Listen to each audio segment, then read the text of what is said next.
இந்த இடத்துல வந்து காலேஜ் ஸ்டூடெண்ட்ஸு ஸ்கூல் ஸ்டூடெண்ட்ஸ் எல்லாமே இன்வால்வ் பண்ணியிருக்கிறது வந்து ரொம்ப சந்தோஷமான விஷயம். இப்போ காலேஜ் ஸ்டூடெண்ட்ஸ் மட்டும் வந்திருக்கீங்க. இப்போ பனை பற்றின பயன்கள் அது எல்லாருமே பேசிட்டாங்க. அது எப்படி வந்து உணவாக பயன்படுது, மருந்தாக பயன்படுது, இந்த விஷயங்கள் எல்லாருமே உங்களுக்கு தெரியும்.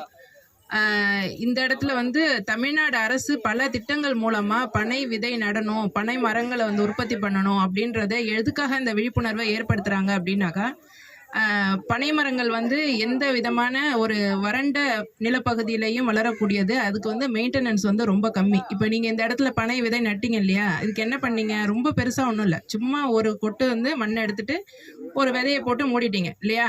அப்படி நடப்பட்ட விதைகள் தான் அந்த சைடில் முளைச்சிருக்கு இல்லை, பார்க்குறீங்களா? அப்போது இதுக்கு வந்து மெயின்டெனன்ஸ் வந்து ரொம்ப கம்மி தான். ஃபர்ஸ்ட். செகண்ட் ஒன் பார்த்தீங்கன்னா, இதனுடைய பலன்கள் எல்லாருமே எல்லாம் சாருங்களாம் சொல்லிட்டாங்க.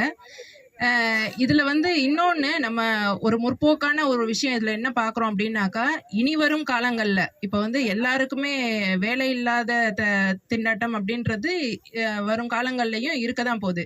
அப்போ நம்மளுடைய சுய தொழில் அப்படிங்கிறதுக்கு ஒரு விதையா தான் இந்த பனை மரங்கள் நடுற பணியா நாங்க வந்து எங்க துறையில பார்க்குறோம். பிகாஸ் இப்போ எல்லாருமே சொல்லிட்டாங்க இல்லையா, இப்போ பனை மரத்துலேருந்து என்னென்ன பொருள்கள்லாம் உற்பத்தி பண்ணுறோம் அப்படின்றது. இப்போ ஒரு வறுமையில் இருக்கிற ஒரு சாதாரண குடிமக்கள் கூட என்ன பண்ணுறாங்க, அந்த சீசனில் பனங்காயை வெட்டி ஒரு இடத்துல உட்காந்து அதை விற்பனை பண்ணும் பொழுது அவங்களுக்கு ஒரு நாளைக்கு தேவையான வருமானம் கிடைக்குது இல்லையா. இதை வந்து வேற யாரும் கொடுக்க முடியாது இல்லை, வேற எந்த மரத்துலேருந்து அவங்க சீக்கிரமாக இந்த பலனை வந்து அவங்க அனுபவிக்க முடியாது.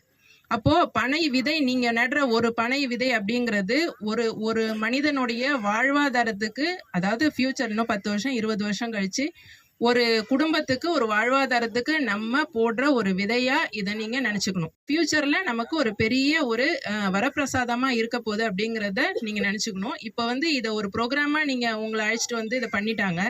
ஆனா ஃபியூச்சர்ல என்ன பண்ணணும், நீங்க வந்து இதை மைண்ட்ல வச்சுட்டு நீங்க எங்க பனை விதையை பாக்குறீங்களோ, நீங்க அந்த ஒரு பனை விதையை, நீங்க ஒரு பனம் பழத்தை எடுத்து அதை ஒரு 2 விதை 3 விதை இருக்கும் சரியா, அதை நீங்க ஏதோ உங்க வீட்லயோ உங்களுக்கு பக்கத்துல இருக்கிற இடத்துலயோ அதை நீங்க ஒரு பனம் பழத்தை எடுத்து அதுல ஒரு 2 விதை 3 விதை நீங்க ஒவ்வொருத்தரும் இண்டிவிஜுவலா உங்களுக்கு சுயமான பொறுப்புணர்வோட செய்ய ஆரம்பிச்சிங்கன்னாலே நம்மளுடைய எதிர்காலம் வந்து ரொம்பவே நல்லா இருக்கும். இதை வந்து அவங்கவுங்க பொறுப்பா உணர்ந்து செய்ய ஆரம்பிக்கணும்ன்றது இந்த நேரத்துல நான் பணிவா கேட்டுக்கிறேன்.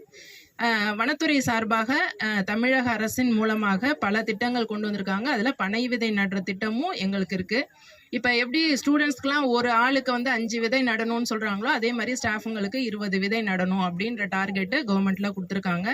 அதுக்காக இந்த திட்டத்தை ஊக்குவிக்கிறதுக்காக நம்மளுடைய தமிழ்நாடு அரசுக்கு இந்த தருணத்தில் நம்ம நன்றி சொல்லிக்கிறேன். வலிமையின் ஓர் புதிய அத்தியாயம். அக்னி 550D கம்பிகள். அக்னிக்கு நிகர் அக்னிதான்.